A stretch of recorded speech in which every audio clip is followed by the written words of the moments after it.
हम सभी के घर से किचन से इस तरीके का कचरा निकलता रहता है जिसको हम बेकार समझ के इधर उधर या फिर कूड़े के ढेर पर फेंक देते हैं।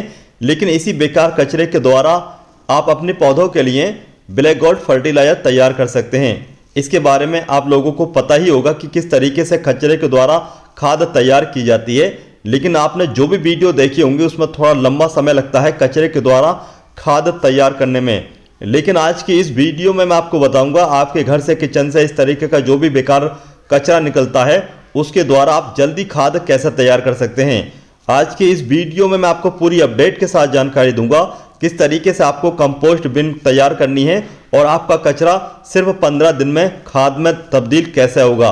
तो अगर आप चाहते हैं कि आपका जो भी घर से किचन से कचरा निकलता है उसके द्वारा आप जल्दी खाद तैयार करें तो इसके लिए सिर्फ आपको आज की हमारी ये वीडियो कंप्लीट देखनी होगी। इसके अलावा अगर आपने अभी तक चैनल को सब्सक्राइब नहीं किया है तो चैनल को सब्सक्राइब कर लें और वीडियो सही लगे तो वीडियो को लाइक और शेयर करें। घर से निकलने वाले कचरे के द्वारा ब्लैक गोल्ड फर्टिलाइजर यानी कि कचरे वाली खाद तैयार करने के लिए आपको इस तरीके की 2 बाल्टियों की जरूरत पड़ेगी, एक बड़ी और एक छोटी। तो ये जो छोटी बाल्टी है इसके अंदर इकट्ठा होगा लिक्विड जो कचरे के अंदर से निकलेगा। तो जो ये लिक्विड निकलता है उसको आप अपने पौधों में इस्तेमाल करेंगे तो उसके इस्तेमाल करने से आपके पौधों की ग्रोथ अलग ही नजर आएगी। इसके अलावा जो छोटी बाल्टी है इसके अंदर हम टोटी लगाएंगे और ये जो बड़ी बाल्टी है इसके अंदर रहेगा कचरा। तो इस बड़ी बाल्टी में जब कचरा रहेगा तो इसके बॉटम साइड में 2 से 4 या इससे अधिक हम होल्स कर लेंगे जिससे कि जो कचरा डिकम्पोज हो तो उसके अंदर से जो लिक्विड निकले वो आसानी से निकलने के बाद नीचे वाली बाल्टी में इकट्ठा होता रहे। तो चलिए इस बड़ी बाल्टी में सबसे पहले हम होल्स कर लेते हैं। होल्स करने के लिए हम यहाँ पर इस कैंची की मदद ले रहे हैं। तो इस तरीके से कैंची की मदद से आप आसानी से होल कर सकते हैं। तो जितने ज़्यादा होल होंगे इतना ही अच्छा रहेगा, कचरे का जो लिक्विड है वो आसानी से निकल करके नीचे वाली बाल्टी में पहुँचता रहेगा।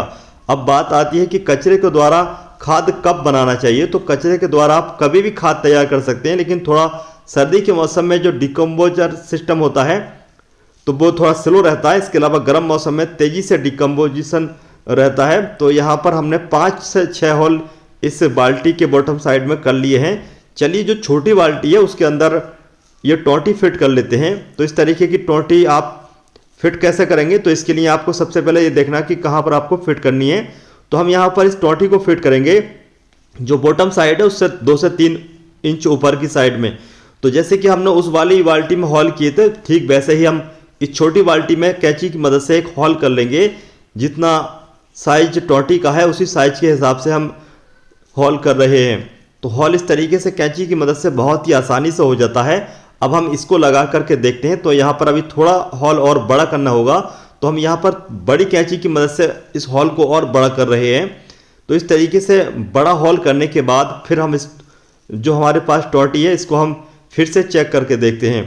तो टोटी जो है वो अब लगभग फिट है, थोड़ा टाइट रहना चाहिए, ज़्यादा बड़ा हॉल भी नहीं रहना चाहिए। तो इस तरीके से जब हमने हल्का दबाव से इस टोटी को दबाया तो ये अंदर आसानी से चली गई।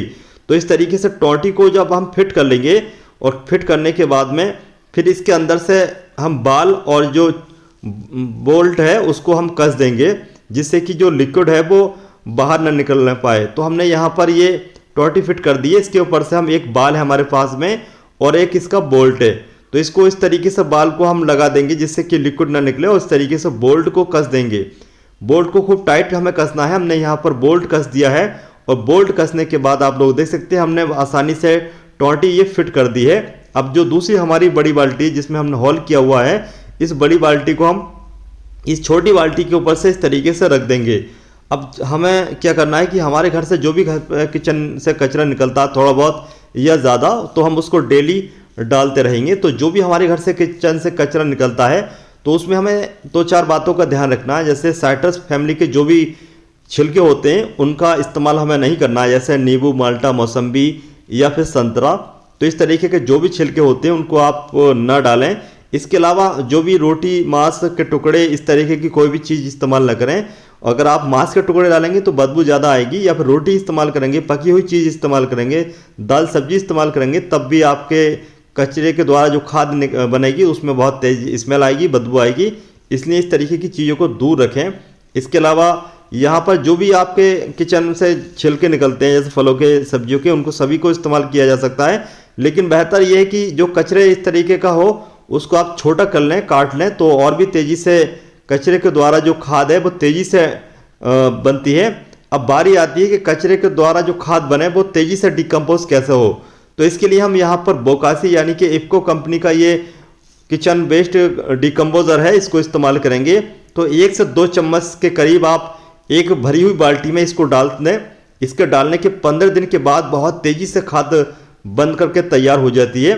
तो इस बोकासी को आप किसी भी लोकल एरिया की जो भी खाद बीज की दुकान होती है वहाँ से, या फिर ऑनलाइन, या फिर जहाँ पर आपको बीज मिलते हैं, या फिर जहाँ पर खाद वगैरह मिलती है वहीं से भी आप इसको खरीद सकते हैं। ये ज़्यादा महंगी नहीं होती है। एक ही बार में अगर आप बाल्टी में कचरा भर लेते हैं उसके बाद में इसको डालते हैं तो लगभग 4 से 5 या इससे कम का खर्चा आता है। तो चलिए इस बोकासी को हम कट कर लेते हैं, इस पैकेट को कट कर लेते हैं और निकाल लेते हैं 1 चम्मच ये पाउडर और डालते हैं अपने घर से निकलने वाले कचरे के ऊपर। तो यहाँ पर हमने इस कचरे के ऊपर से चलिए बोकासी के 2 से 3 चम्मच के करीब हमने ये अपने हाथ पे लेना, इस तरीके से ले लेंगे और इस कचरे के ऊपर से हम इसको डाल देंगे। तो हम 3 से 4 चम्मच इस तरीके से हाथ में लेने के बाद छिड़काव कर रहे हैं ऊपर से कचरे के, जिससे कि कचरा तेज़ी से डिकम्पोज हो। तो इस तरीके से आप इसको छिड़क दीजिए और छिड़कने के बाद जो भी आपका घर से कचरा फिर से तैयार होता है उसको आप फिर से ऊपर से डालते रहें। इसके अलावा कचरे के अंदर मॉइस्चर बहुत ज़्यादा हो जाता है, कभी कभी कचरा बहुत गीला गीला सा महसूस होता है, या फिर एकदम गर्मी के मौसम में क्या होता है कि मॉइस्चर ख़त्म हो जाता है। तो इसलिए कोकोपीट का इस्तेमाल कर सकते हैं। कोकोपीट हमने ऊपर से डाल दिया है। अब कोकोपीट को डाले हुए लगभग हो चुके हैं 8 दिन। 8 दिन के बाद चलिए देखते हैं कि क्या रिजल्ट है। तो आप लोग देख सकते हैं कचरा बहुत तेज़ी से डिकम्पोज हो रहा है। जो हमने इसके अंदर बोकासी का पाउडर डाला था उसके द्वारा इसमें फ्रेंडली बैक्टीरिया मतलब कीड़े काफ़ी तेज़ी से बन चुके हैं, यानी कि इसके अंदर जो कीड़े बने हैं वो कचरे को बहुत तेज़ी से खा रहे हैं, कचरे को डिकम्पोज कर रहे हैं, यानी कि ब्लैक गोल्ड फर्टिलाइजर में तब्दील कर रहे हैं। तो आप लोग देख सकते हैं सिर्फ 8 दिन में कचरा नीचे पहुंच चुका है और बहुत तेज़ी से कचरे के द्वारा खाद तैयार होने वाली है कुछ ही दिनों के बाद में। और इसके अंदर से जो भी लिक्विड निकलता है वो छोटी वाली यानी कि नीचे वाली बाल्टी में इकट्ठा हो रहा है, उसको भी हम आने वाले वक्त में इस्तेमाल कर सकते हैं, या फिर आप चाहें तो लंबे समय तक उसको स्टोर कर सकते हैं। जो भी पानी वाली या फिर कोल्ड ड्रिंक की बोतलें होती हैं उसमें आप इसको रख सकते हैं, तो उसको आप समय समय पर कभी भी इस्तेमाल कर सकते हैं। इसके अलावा चलिए आने वाले वक्त में देखते हैं कि किस तरीके से हमारा कचरे के द्वारा खाद तैयार होती है। लेकिन उससे पहले मैं आपको बता दूं कि अब जो समय हो चुका है ये 12 से 13 दिन का समय हो चुका है। तो यहाँ पर आप लोग देख सकते हैं कि कचरा जो है वो थोड़ा ड्राई हो चुका है, सूख चुका है, क्योंकि गर्मी के मौसम में कचरे में जब लिक्विड नहीं रहता है, मॉइस्चर नहीं रहता है, तो इस तरीके से बहुत तेज़ी से सूखने लगता है। तो अब हमारा जो कचरा है वो बहुत तेज़ी से ड्राई हो रहा है और धीरे धीरे खाद में तब्दील हो रहा है। अब सही समय है हमारे पास जो लिक्विड इकट्ठा हुआ है उसको पौधों में इस्तेमाल करने का। अब हम उसको पौधों में इस्तेमाल कर सकते हैं। और ये जो खाद होती है बहुत ठंडी खाद होती है, इसके अंदर नाइट्रोजन का लेवल बहुत कम रहता है। इससे आपके पौधों में इस्तेमाल करने से कोई भी साइड इफेक्ट, कोई भी नुकसान नहीं होता है। आप इस खाद को लिक्विड वाली हो या फिर दूसरी, दोनों को कभी भी अपने पौधों में इस्तेमाल कर सकते हैं। इस्तेमाल करने से बहुत अच्छे रिजल्ट आते हैं। वैसे बहुत सारे लोग कहते हैं कि जैसे गर्मी के मौसम में हाई नाइट्रोजन वाली खाद इस्तेमाल नहीं करना चाहिए जिससे पौधे न जलें। तो क्या होता है कि अगर आप इस वाली खाद को इस्तेमाल करेंगे तो आपके पौधे भी नहीं जलेंगे और पौधे भी बहुत ही अच्छी तरीके से ग्रोथ करेंगे। तो खासतौर से सर्दी के मौसम में क्या होता है कि हम सभी के घर पर बहुत सारी सब्जियां आती हैं और उनको बेकार जो छिलके होते हैं उनको फेंक देते हैं। तो उनको फेंकने के बजाय आप इस्तेमाल कर सकते हैं। तो हमने यहाँ पर जो ये लिक्विड लिया है इसमें हमने जितना लिक्विड है इतना ही पानी मिक्स कर रहे हैं। और पानी मिक्स करने के बाद हमारे पास जो भी पौधे हैं उन सभी पौधों में हम इसको इस्तेमाल कर सकते हैं। आप चाहें अपने इंडोर पौधों में इस्तेमाल करें या फिर आउटडोर पौधों में या फिर फलों के पौधों में या फिर सब्जियों के पौधों में। यहाँ पर हमारे पास ये एक गुलाब का पौधा है जिसको हमने हार्ड प्रून किया हुआ है। आप चाहें तो अपने गुलाब के पौधों में भी इस लिक्विड फर्टिलाइजर जो कि किचन वेस्ट के द्वारा तैयार हुआ है इसको इस्तेमाल कर सकते हैं। इसके इस्तेमाल करने से आपके गुलाब के पौधे पर अच्छी खासी फ्लावरिंग होना स्टार्ट हो जाती है।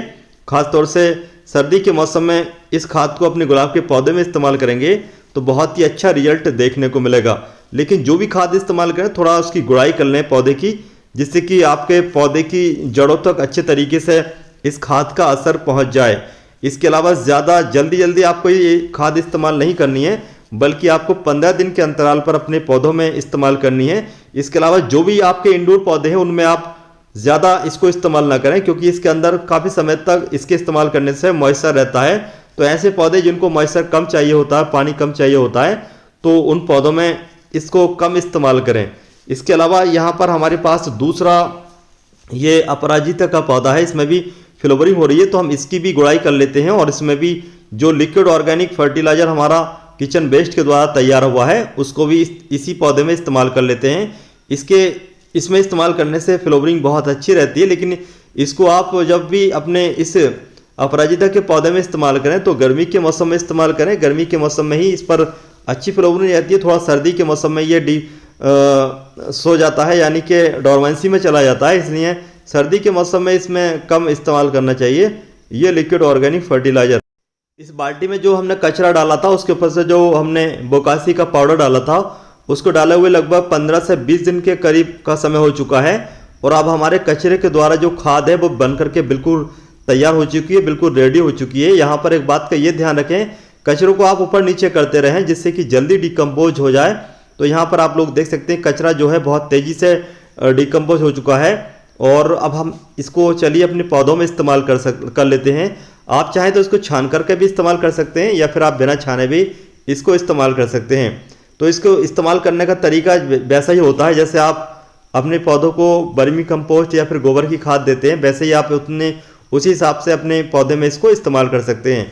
इसको इस्तेमाल करने का जो सही तरीका होता है, पहले तो आप पौधे की मिट्टी की गुड़ाई करने के बाद 1 से 2 इंच गहरी मिट्टी को निकाल लें और उसके बाद में इसको डाल दें, और उसको बाद में मिट्टी ऊपर से डाल दें। तो इस तरीके से इसका रिजल्ट बहुत ही अच्छा देखने को मिलता है, क्योंकि इसके अंदर जो होते हैं वो फ्रेंडली बैक्टीरिया होते हैं। अगर आप इसको ऊपर से डालेंगे तो क्या होगा कि तेज़ धूप लगने की वजह से जो फ्रेंडली बैक्टीरिया है वो ख़त्म हो जाते हैं और आपके पौधे को अच्छा रिजल्ट देखने को नहीं मिलता है। अगर आप इसको मिट्टी के ऊपर से डालेंगे तो बहुत अच्छा रिजल्ट देखने को मिलेगा, क्योंकि जो फ्रेंडली बैक्टीरिया है वो उनको मॉइस्चर मिला रहता है और गर्मी से बचे रहते हैं, तो इससे मिट्टी भी भुरभुरी कर देते हैं और पोषक तत्वों की जो मात्रा है वो बढ़ा देते हैं। तो हमारे पास ये पौधा है लिली का, तो इसके अंदर हम ये खाद इस्तेमाल कर रहे हैं, और खाद इस्तेमाल करने के बाद तुरंत आपको पानी देना चाहिए, जिससे कि फ्रेंडली जो बैक्टीरिया हैं उनको नुकसान ना पहुंचे धूप की वजह से। चलिए अब हम इसको और दूसरे पौधों में या फिर सब्जियों के पौधों में इस्तेमाल कर लेते हैं। हमने घर पर बेकार पड़ी पॉलीथीन में आलू को ग्रो कर रखा है। आलू का पौधा हो या फिर टमाटर हो या फिर कोई भी सब्जी हो जिसको आप ऑर्गेनिक तरीके से ग्रो कर रहे हैं, उन सभी में आप इसको इस्तेमाल कर सकते हैं।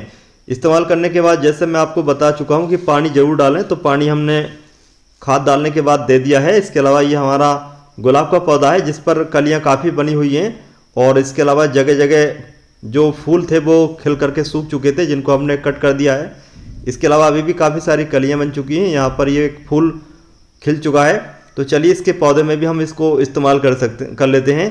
तो दोस्तों, कचरे के द्वारा आसानी से घर पर सिर्फ 15 से 20 दिन में खाद कैसे तैयार करें, इसके बारे में आपको जो जानकारी दी गई इस वीडियो में कैसे लगी, इसके बारे में कमेंट बॉक्स में कमेंट करके ज़रूर बताएं। वीडियो अगर आप लोगों को पसंद आती है तो वीडियो को लाइक करने के साथ अपने दोस्तों या फिर रिश्तेदारों के साथ शेयर जरूर करें। चैनल पर पहली बार आए हैं, चैनल को अभी तक सब्सक्राइब नहीं कर पाए हैं, तो चैनल को सब्सक्राइब जरूर कर लें। तो चलिए चलते हैं, फिर मिलते हैं अगली वीडियो में।